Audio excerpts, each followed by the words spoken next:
निसर्गाचं चक्र अध्यक्ष महोदय, ते अलीकडच्या काळात आपण बघितलं, पाऊस दिवाळीपर्यंत चालतो, डिसेंबरपर्यंत चालतो आणि काढणी कृषी मंत्री महोदयांनी सांगितलं की जानेवारी ते मार्चमध्ये होते आणि त्याच्यानंतर एप्रिलमध्ये द्राक्षाच्या उत्पादनावरती किंवा गुणवत्तेवरती अध्यक्ष महोदय परिणाम होत नाही असं उत्तर देण्यात आलं। अध्यक्ष महोदय, माझं एवढंच मत आहे की खरड छाटणीनंतर साधारणपणे ज्या काड्या असतात त्या काड्यांवरती नवीन गर्भधारणा जी होत असते त्याच्यावर पावसाचा मारा पडला की नवीन जो गर्भधारण घड असतो होणारा तो फुटत असतो। अध्यक्ष महोदय, सरकारकडून अशा पद्धतीची चुकीची माहिती मिळणे योग्य नाही। माझी कृषी मंत्री महोदयांना विनंती आहे की एकतर NRCच्या वतीने काही काम केलं जात नाही आणि आम्ही प्रश्न विचारल्यानंतर अशा पद्धतीची माहिती किंवा चुकीचं उत्तर आम्हाला अध्यक्ष महोदय मिळतात।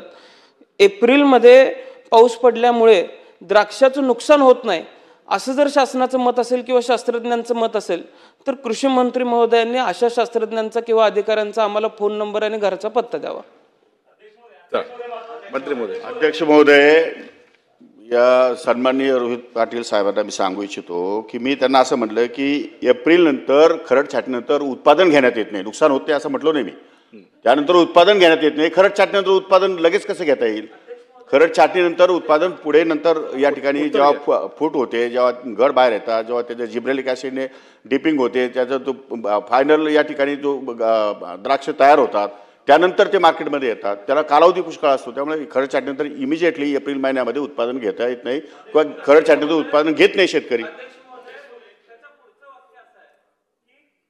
गुणवत्तेवर फारसा परिणाम होत नाही अशा पद्धतीचं उत्तर असं वाक्य माझ्या समोर आलेलं आहे, म्हणून मी हा प्रतिप्रश्न केलेला आहे, म्हणून मी या उत्तरावरती हरकत घेतलेली आहे। अध्यक्ष महोदय, या सगळ्यामधून जर द्राक्ष उत्पादक शेतकरी आपल्याला धोरणच बदलावं लागणार आहे, जर द्राक्ष उत्पादक शेतकऱ्याच्या बाबतीत धोरण बदललं गेलं नाही तर 10,000 हेक्टर माझ्या मतदारसंघामध्ये द्राक्ष होती, आता ते 6,000 हेक्टरवरती आलेले आहेत।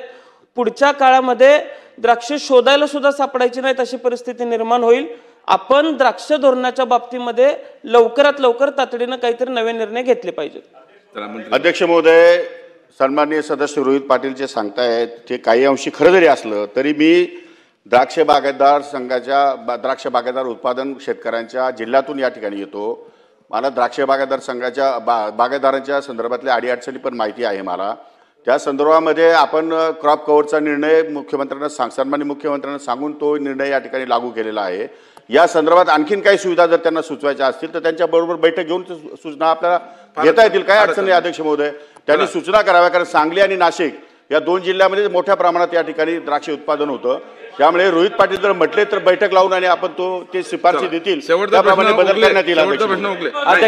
अध्यक्ष, त्यांनी आता सांगितलं तुमच्यासोबत बैठक घेण्याबद्दल सांगितलं, दोन्ही जिल्ह्याच्या ज्या ठिकाणी द्राक्ष बागायती आहे त्या ठिकाणी बैठक घेण्याबाबत माननीय मंत्री महोदयांनी आपल्याला सांगितलेलं आहे। त्यामुळे अजून काही सूचना त्यात द्या आपण आणि शासनाकडून काय उपाययोजना करायची। अध्यक्ष महोदय, माझी एकच सूचना असेल अध्यक्ष महोदय की या बैठकीला इन्शुरन्स कंपनीजला सुद्धा बोलवलं जावं। मी मागच्या अधिवेशनामध्ये सुद्धा इन्शुरन्स कंपनीच्या मनमानी कारभाराविरोधात प्रश्न मांडला होता, त्यावेळेसही मला असंच उत्तर देण्यात आलं होतं की त्यांच्यावरती कारवाई करण्यात येईल। किंवा आता एक उदाहरण द्यायचं झालं, माझ्या मतदारसंघातलं कुमटे गाव आहे, मेघा मनोज पाटील म्हणून व्यक्ती आहे, इन्शुरन्स क्लेम झालाय, कलेक्टर साहेबांसमोर तक्रार दाखल झाली, हिअरिंग घेतलं जातं, हिअरिंगला इन्शुरन्स कंपनी गेलं 2-3 हिअरिंगला एकदाही उपस्थित राहिली नाही। इन्शुरन्स कंपनीजला सुद्धा आपण या बैठकीला बोलवा अशी विनंती आहे। बरोबर मीटिंगला बोलवलं जाईल।